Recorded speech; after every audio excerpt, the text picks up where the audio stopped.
Chapter 2. Off we go. The mechanical bay was only slightly larger than the Osprey. In one corner, Jax had arranged a makeshift living room, complete with a couch of questionable provenance and a wall-mounted entertainment screen. A refrigerator sat nearby, full of takeout from various food stalls and beer. In the opposite corner sat a small office. Before the cancer took her, Meemaw did business out of it. Jax never knew what that business was, other than being a founding member of the collective that built Kelso Station. Jax pulled his G-phone out of a pocket on his worn leather jacket. He tapped the screen, showing the Osprey's key systems. "Rudy, Skip, let's get pre-flight started." Between the Osprey and the mechanical bay, everything Jax owned was in one place. His grandmother had left him the bay when she died. It had been in the family since the station came online. It was Meemaw's, then his parents', and now it was his. "Acknowledged, Captain," Skip said. The boarding hatch on the ship lowered, and the ramp flipped down, allowing access. Before Jax could reach the ramp, an upside-down rollerball deodorant stick rolled down the ramp. Jax looked at the droid. "Business manager?" The rust-colored droid rolled over next to Jax. Since it didn't have shoulders, it just moved both arms out into V-shapes. "The guy asked who I was. I figured navigation droid wouldn't have impressed him." The droid fell in behind Jax, rolling next to him as he walked over to the bundle of wires and tubes, plugged into the main trunk connection port under the Osprey, between the two leg-like landing gear the ship balanced on. Jax shrugged. "Yeah, probably." He turned to the droid that came up only to his waist. "You're lucky the money was good." Rudy rolled backward a foot. "Sorry I ruined your planned night of drinking too much and making questionable sexual choices." He rolled further back when Jax tried to kick him. Jax said, "Skip, anything to worry about?" From the small comset in his ear, Jax heard the ship's reply. "Not really. I mean, the list of things you need to fix hasn't changed, so there's that. There's nothing on the repair list that will hamper doing the job." Jax nodded. "Okay, let's head out."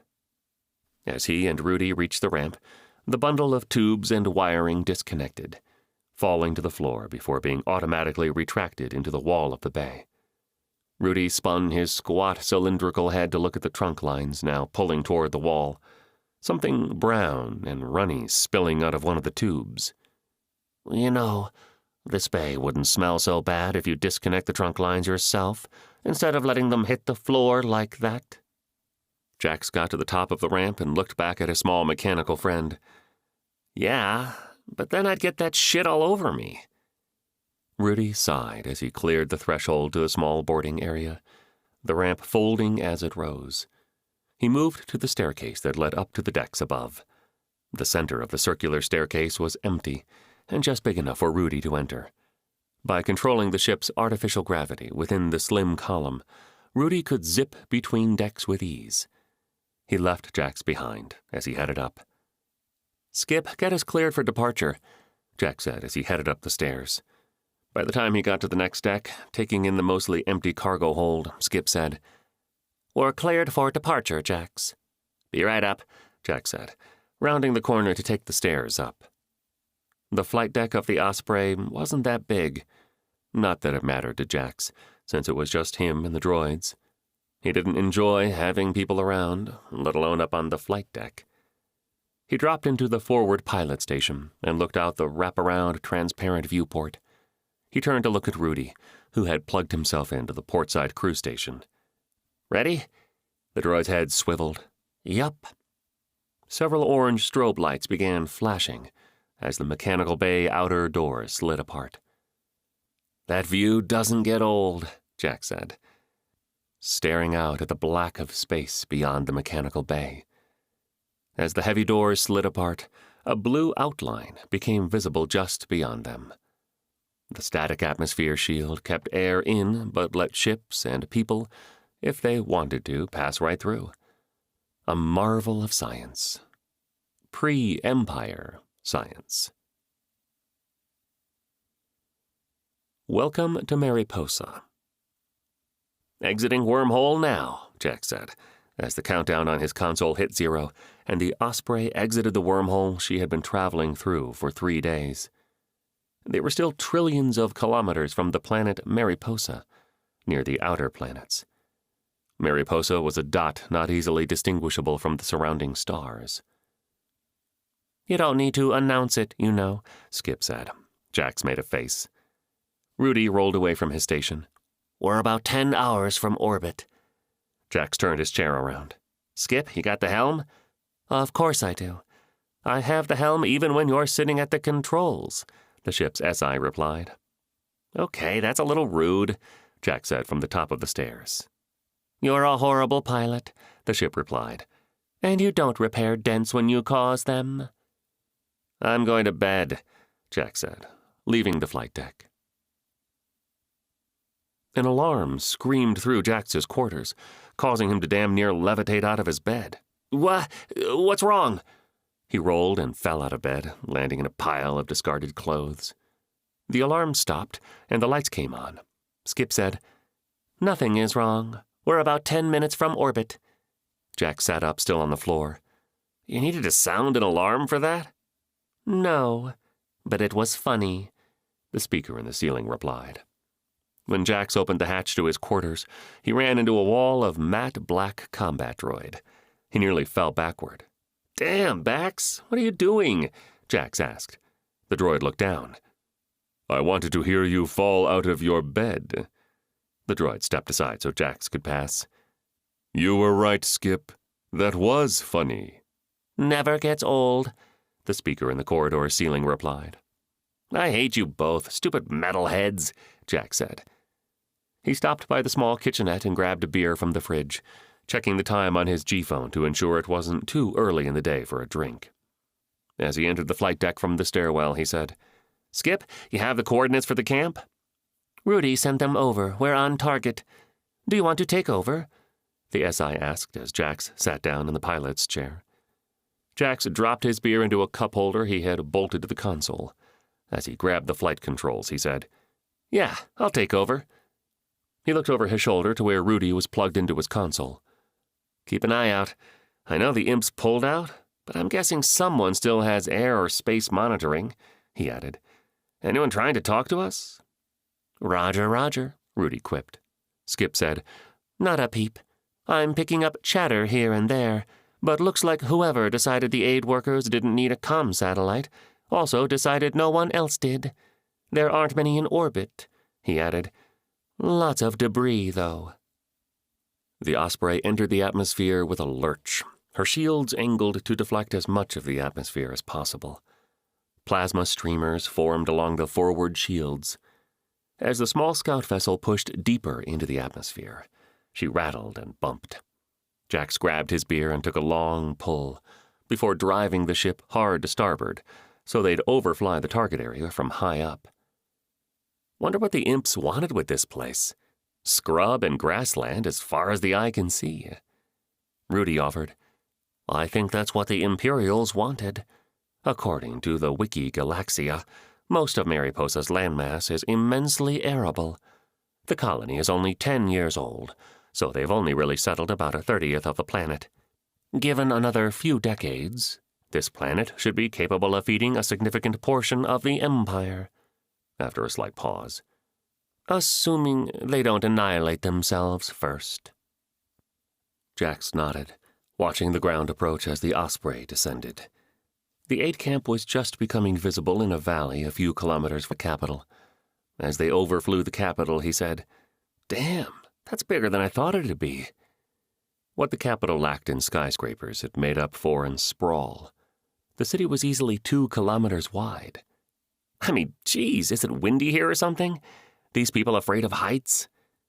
The results of fighting were clear throughout the mid-sized city. Several buildings were engulfed in flames. A few had collapsed. There were not a lot of civilians visible on the streets. Rudy replied, "Also, according to Wiki Galaxia, there are 3 major metropolitan areas on Mariposa. The capital, Darby City, has a population of just over 1 million. It is the largest of the 3 cities." The droid consulted the Osprey scanner data. That might not be the case for long, if the fighting continues like that. An explosion on the opposite side of the city belched fire and smoke into the sky. Several hovercraft veered away in different directions, many of them exchanging weapons fire as they separated. Jax grunted. Well, looks like right now the fighting is on the other side of town. Bax, prep the hold for guests, please. From the overhead speaker, the matte black combat droid replied, On it. With the city falling behind them, Jax took the Osprey in a low flyover of the camp. Looks like that field over there is the best bet for landing. He pointed out the window at a section of flattened earth at the outer edge of the camp. Someone had made a wobbly-edged circle in white paint. The Osprey would fit, but would likely cause some damage to the nearby structures. He could see the camp occupants beginning to mill around. Several were pointing at the aggressively angled scout ship getting closer and closer to their camp. Space Peace Corps. As the boarding ramp lowered and unfolded, Jax walked down so that he was stepping off it the moment the ramp settled. He looked around, seeing a group of a half-dozen people approaching. They were shielding their faces from the minor dust storm the landing thrusters had kicked up. Skip, stay hot. We're not going to be on the ground long. Roger that, the ship replied. When Jax was within shouting distance, he asked, Who's in charge here? Several of the aid workers looked around at each other. Jax added, I don't actually care. I'm here to get you off planet. Come with me if you want to live. After a minute of awkward silence and rapid eye-blinking from the group, a stunning young woman approached. Who are you? She shouted, hand on hip. Her jet-black hair was pulled back in a single braid. She was in cargo shorts and a white button-down shirt, sleeves buttoned at the wrists. Jax kept walking until he was next to her. Name's Jackson. I'm here to get you all out of here. The fighting is getting worse. Your organization wants you off planet. He nodded to her shirt. Aren't you hot? He was in his usual going-ashore attire, dark brown canvas trousers and linen shirt with a utility vest over it. Folks sometimes made fun of his vest, until he produced the tool they were looking for, or a snack, or in a pinch, his flask. This time he was always sporting his sunglasses. Mariposa's star was bright. What? Like I should be in a bikini or something? It's just so hot out? She asked, then added, What do you mean, off planet? Jax made a face, holding both hands up, palms out. Whoa, I just meant that you're in long sleeves. You know what? Never mind. As to the other thing, it's 2 words, or rather 1 word, hyphenated, I guess. Which one was confusing? He made a hand gesture, his hand flat in front of his chest, then raised it as he moved it across his body. Have you not realized you're cut off from, everything? By then, she had led them away from the Osprey and into camp. It was a mix of tents and slightly more permanent-looking canvas structures. The two were surrounded by the almost 24 people of the camp. She frowned. We assumed the comm satellite had malfunctioned. It's done that before. Why does Relief Corps want us to leave? An explosion echoed through the valley. Black smoke rose over a nearby hill. 2 dots raced up into the sky, banked and headed off in another direction. Jax pointed over the hill to the black smoke smudging the sky. Civil war? A tall, skinny man approached. Naomi, what's going on? We're leaving?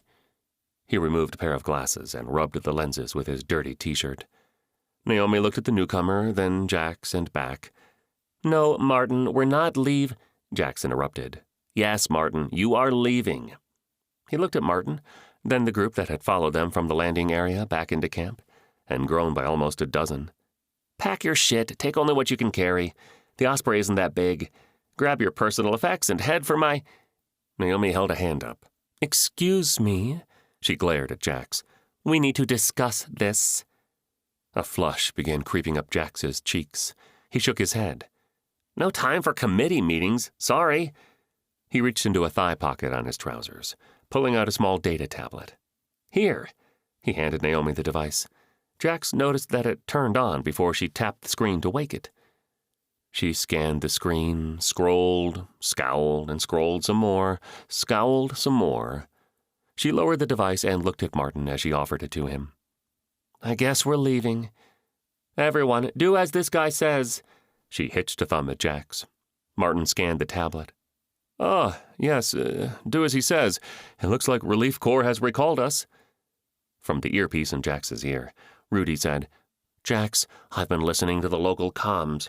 Sounds like there's some sporadic fighting nearby. The militia is following a group of rebels heading this way. It might get close." Jax nodded.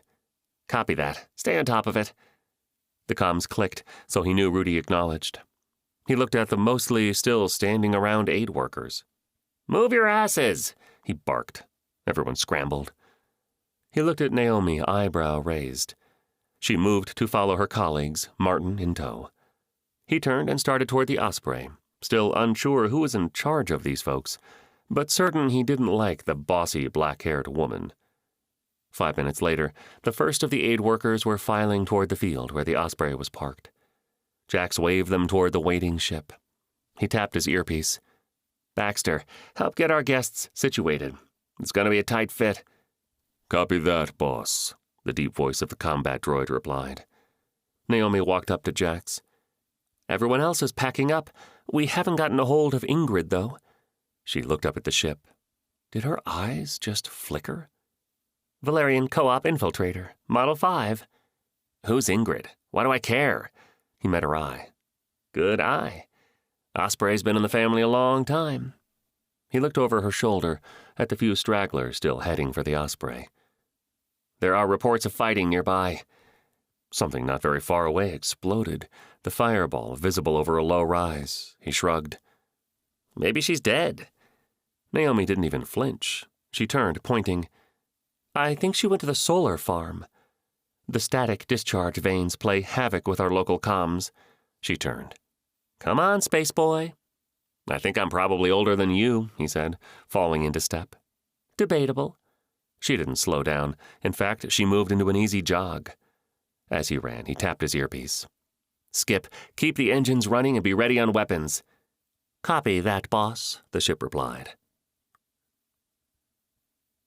Solar Farm Fun.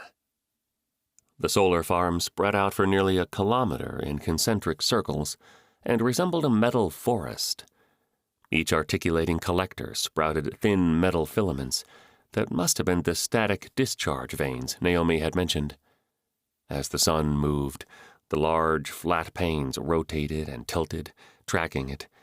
When Jax and Naomi arrived, she looked around. "Better split up," she pointed in one direction. "You try over that way. The main control node is over there, near the center of the field." "Who put you in charge?" Jax replied. Naomi bowed, extending both arms in front of her. "By all means, take the lead, sir." Jax fumed, feeling his cheeks burn. "I'll go this way." He pointed the same way Naomi had. "See if she's at the control, whatever it is." He pointed vaguely in a different direction. "You go off that way." Naomi smirked and departed. Jax turned toward where she had indicated the control node was and took off at a jog. A few minutes of running, and Jax came around the base of a large solar array and collided with a petite red-haired woman in a relief worker jumpsuit. The top knotted around her waist, her undershirt soaked with sweat. She hit the ground. "Watch out, asshole!" Jax shook it off and extended his hand. "Sorry. You Ingrid?" She took the offered hand and stood up. "Yeah, you the guy from that ship I saw land?" She bent down and picked up a data tablet. Jax answered. "Yeah, and it's the ship you're about to be on too. We gotta go." She was about to answer when Skip cut in over Jax's earpiece. Jax held up a finger. "Boss, I'm picking up a couple of the Ridge North." Even the Osprey's more powerful transmitter couldn't cut through the interference of the static discharge vanes. Jax heard only a little of what Skip had said. Jax grabbed the small woman's arm and turned toward the camp and the waiting Osprey. "We gotta go." She snatched her arm away from him. "I can walk on my own." A solar array nearby exploded, sending shards of metal and ceramic in all directions. Jax looked down at the small woman. "Then run on your own." He shoved her ahead of him and started running. "Captain," Skip said, but the rest was garbled. "Yeah, go!" Jax interrupted, ducking as another solar array exploded nearby. Fire and debris rained down. Ingrid screamed. Naomi angled in alongside the fleeing pair. "Hey, Omi!" Ingrid shouted. Naomi grinned at her friend. For whatever reason, solar arrays stopped exploding, only to be replaced by the whine of an approaching hovercraft. Jack stopped, motioning the two women to follow suit. He was about to ask who they might be when a troop transport model hovercraft came into view between the thick white ceramic trunks of the solar arrays, the whine of its lift motors drowning out any conversation. When it came to a stop a dozen meters away, several people in olive drab military uniforms jumped out and rushed toward Jax and Ingrid. Jax looked around. Where the hell did the other one go? One of the uniformed men shouted, "Stop right there!" Jax finished looking around for Naomi, then said, Hey," he pointed back toward the camp. "We're just heading back to camp." "Shut up," the leader of the group said, looking around. He turned to one of his subordinates. "Fan out." Jax pushed Ingrid behind him. "Hey, look, man, we don't want anything to do with this whole Civil War thing. I was hired to extract the relief camp by their company, that's it." The man stalked toward Jax. "I'm afraid we're going to have to commandeer your craft. That scout ship by the camp, it will help us defeat the Imperial lackeys that have governed this world into the sorry state it's in." "Jax, a dozen men and women are workers. Want them out?" Skip asked in his earpiece. Jax shook his head. "Yeah, no." "Excuse me?" The man had some kind of rank insignia on his shirt, but Jax had no idea what it meant. Apparently, Mariposa's rebels had chosen to break from the more traditional rank structure of the Independence and the Empire. The military man continued, "I wasn't asking for your ship. We're taking it. When we're victorious, you can file for compensation." Jax held up a hand. "I'm sorry to stop you. Your men, the ones approaching my ship, they're about to die." He kept his hand up. "Unless you call them off, let us go, and then you can get back to your Civil War. I wish you all the best." The leader of the group poked Jax in the chest. "Look here, you miserable—" "Wrong answer," Jax said. "Skip, Baxter, take him out." He didn't wait for an acknowledgement, but hoped enough of his message got through the interference. He lashed out with a jab to the man's throat, which forced the man to drop his rifle. The two men and one woman who had stayed with their superior tried to bring their weapons up, but Jax shoved their leader at the woman while he leapt at the two men, so he flew sideways, taking them both to the ground underneath him. He glanced at Ingrid. "Get to my ship!" He didn't wait to see if she moved, turning back to the two men struggling under his weight. He looked at one, slugging him in the face. The other man grunted and was able to throw Jax's legs off of him. He rolled, grabbing for his sidearm. Jax was a fraction of a second too slow as he came to his feet. His eyes locked on the energy pistol aimed at him, barely a foot from his face. "Damn," he muttered. Before Jax could choose his next words, the man opposite him flew backwards as an energy pulse struck him in the chest. The man hit the ground, moaning, his chest armor smoking. Jax spun to see Ingrid holding an energy pistol. He looked over at the woman he'd thrown the officer at. She and the officer were unconscious. Jax stood and nodded toward the two unconscious rebels. Ingrid shrugged. "They teach Krav Maga on Thursdays." Jax shrugged. "Cool. Let's go. Where'd your friend go, the annoying one?" "Naomi?" She looked around. "Beats me." She added, "We're not really friends or anything." Jax looked at her. "I honestly don't care." He motioned toward the camp, and the Osprey perched on the field beyond it, surrounded by several bodies in olive drab uniforms. We didn't charge enough. Aboard the Osprey, Ingrid joined her colleagues. Naomi walked up to Jax. "This ship is too small." "Glad you found your way back." He ran a hand through his now sweaty and dust-crusted hair. "You're welcome to get out and walk. I'm pretty sure you weren't on my must-retrieve list." He looked at the ceiling, then tapped his ear. "Speaking of must-retrieve, Rudy, have you accounted for everyone?" "Actually, no. the droid replied. "We're missing 3. Someone named Thomas Chen is on the must-retrieve list. Laura Bennett and Joel Tillum, the latter 2 are optional." Jax looked around the cargo, his eyes falling on Naomi. "Where's Thomas Chen?" She folded her arms across her chest. "Oh, you mean Thomas has to live?" Jax tilted his head but said nothing. She sighed. "Fine. He, Laura, and Joel went to the Capitol 2 days ago. Tom thought he could negotiate for militia protection of the camp, given our mission is apolitical." Jax pointed to Ingrid, who was talking to the tall guy from earlier, Martin, and said, "Ask Ingrid how that went." He turned and headed for the stairs. He got halfway up and turned. "Stay on this level. There's a head upstairs, but otherwise I need you all in the hold." He pointed. "Medbay is there." He pointed to Naomi. "What's Tommy's comm ID?" She answered quickly. He moved up the stairs. When Jax dropped into the pilot seat, he said, "Okay, Rudy, let's see if we can't find our wayward aid workers." He gave Rudy the comm ID and said, "Once we're airborne, see if you can ping that ID. Figure out where it is." The droid said, "Will do. I've plotted a course to Darby City and the governmental building. Seems reasonable that's a good place to start. Fair warning, the Capitol building called the Palace is at the center of the city." Jax reached for the lift engine controls, but stopped when someone said, "You can't take this ship into the city. They've got at least 4 or 5 anti-aircraft emplacements that I know of." Jax turned. It was Naomi, of course.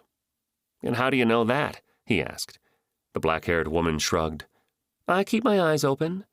Jax looked around. "So, what do you suggest?" "There's another hovercraft in the motor pool." Jax sighed as he stood up. "Skip, I'm taking Baxter. Deploy your self-defenses." From the speakers in the ceiling, the SI replied, "Copy." "Baxter, meet me outside." He looked at Rudy. "Try to maintain some semblance of order, please." "I'll do my best," the small nav droid replied, mock saluting. Jax motioned to Naomi. "Come on." As the hovercraft roared through the valley toward Darby City, Jax looked at his only human passenger. "Something tells me you're not just a relief worker." She ignored him, pulling her long jet-black hair into a ponytail to keep it from whipping around into her face. While most of Mariposa might be arable, this valley and surrounding area was anything but. Scrub brush littered the valley floor, dry and brown. From the cargo area of the hovercraft, Baxter said, "I'm picking up another vehicle, up ahead." The matte-black droid stood, his feet magnetically attached to the cargo deck. Jax pushed the throttle all the way forward. Over the whine of the overtaxed electric engine, Naomi shouted, "This seems like a reckless plan." Jax grinned. As they rounded a bend, another hovercraft came into view up ahead, racing towards them. From this distance, Jack couldn't tell if it was rebel or militia.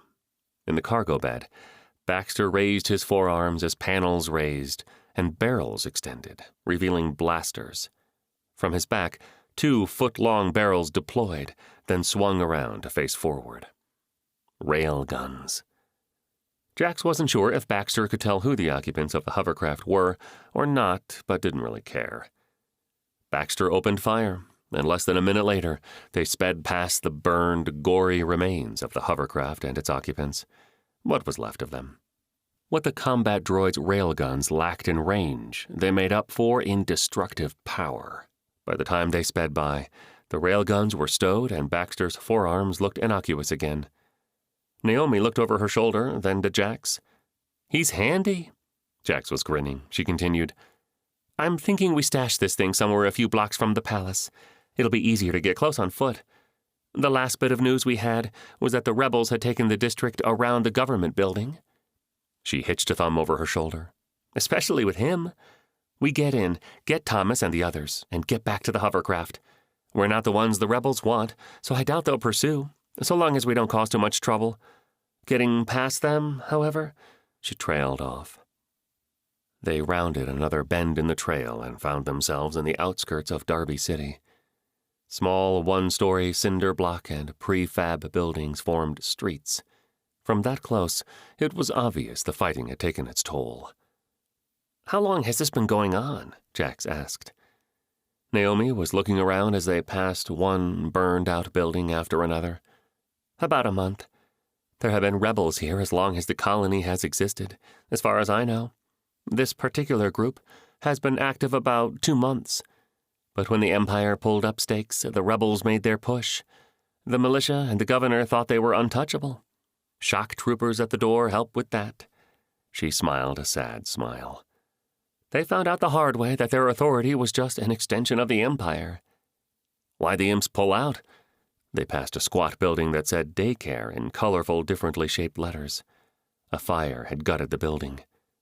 I thought this place was supposed to be the next great breadbasket world. Naomi pointed. Let's park there. She pointed to a mechanic shop that looked mostly intact, except that its main service bay door had been ripped from its track. Jax followed the instruction. She finally said, I don't know the details, but sounds like they found something in the soil near Regis. That's the city in the southern hemisphere. Spooked the Imperials. The whine of the hovercraft's motor faded to nothing as it settled on the stubby landing gear that deployed from its underside. I'm guessing those rumors of the next great breadbasket were premature. They hopped out of the vehicle, and Jax leaned out the large service bay door to look up and down the street. Doesn't look like anyone is home. I'm not detecting any nearby life signs, Baxter added. His optic sensor swished back and forth. Naomi said, Guessing most of the civilians have fled by now, moving out of the downtown core. Too much fighting right here. She pointed down the street. The palace is that way. She dropped to a crouch and sprinted away. Jax looked up at his mechanical friend. I guess she's leading. The droid said nothing.